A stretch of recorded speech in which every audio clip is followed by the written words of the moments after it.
ছোটবেলার দিনগুলো খুবই মিস করি। আগে যখন বাজারে যেতাম এই যে মাটির হাঁড়ি পাতিল, চুলা, শিল সবগুলো যখন দেখতাম না তখন মানে কেনার জন্য খুবই ব্যস্ত হয়ে যেতাম।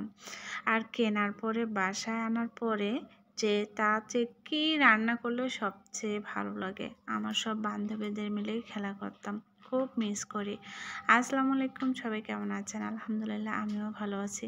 দেখে মনে হচ্ছে না অরিজিনাল ফল, কিন্তু এগুলো কিন্তু অরিজিনাল ফল না।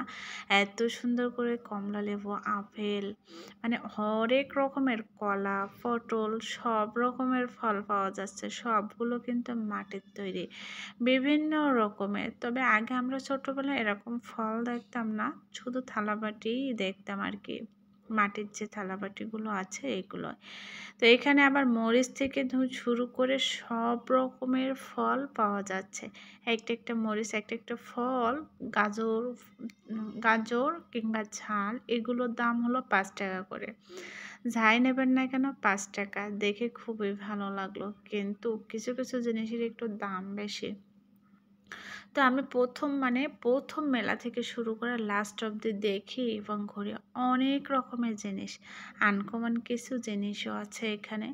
আনকমন যদি জিনিস দেখি তাহলে সেগুলো নিতে থাকি। আর ওই যে মেলায় যাওয়ার পরে আমার সংসারের জিনিসপত্রের দিকে আমার নজর যায় যে সংসারে কি মালামাল কিনবো। আগে যখন মেলায় যেতাম তখন হাঁড়ি পাতিল মানে ছোট্ট খেলনার জিনিসপত্রগুলোর দিকে নজর যেত।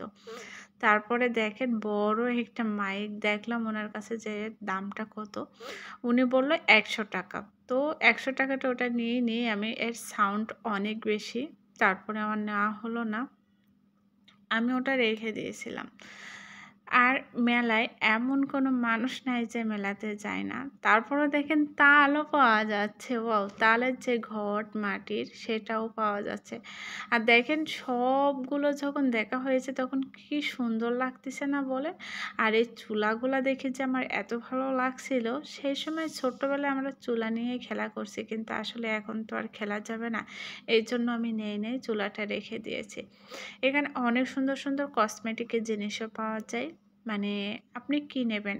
মেলায় কিন্তু সব ধরনের জিনিসপত্র পাওয়া যায়। তো সবাই কিন্তু মেলাতে আসার পরে যে দেখার পরে অনেকেই কেনাকাটি মানে এত কেনাকাটা করেছে, নিয়ে আসার সময় মনে করেন যে হাতের থেকে পড়ে যে অর্ধেক নষ্ট হয়ে গেছে। তারপরে এগুলো কি দিয়ে যে বুনতেছে আমি জানি না, তবে এটা দেখে একদম আনকমন মনে হলো। এই ডালাগুলো দেখে বেশ ভালো লাগলো আর আমি হাতে নিয়ে দেখতেছিলাম। তারপরে আমার চোখের সামনে পড়লো চেয়ারগুলো, একদম মনে হচ্ছে যে বড় মানুষ বসতে পারবে। দেখেন তারপরে তারপরে বাবুই পাখির বাসা দেখলাম। ও কি সুন্দর, ছোট্ট বাবুই পাখিটা বসে রয়েছে তার বাসার মধ্যে। তারপরে দেখলাম সোফা সেট, খাট, এইগুলো দেখার পরে বেশ ভালো লাগলো। দোলনা দেখেন, ছোট্ট যে বউ পুতুল খেলতাম, মনে আছে কি আপনাদের? আমার আপুদেরকে বলছি ছোট্টবেলায় বউ পুতুল খেলতাম। বউর আবার বাচ্চাও হয়তো বিয়ে দিতাম। সেই দিনগুলো খুবই মিস করি। দেখে আমার অনেক হাসি পাচ্ছিল, ভালোও লাগতেছিল দেখার পরে।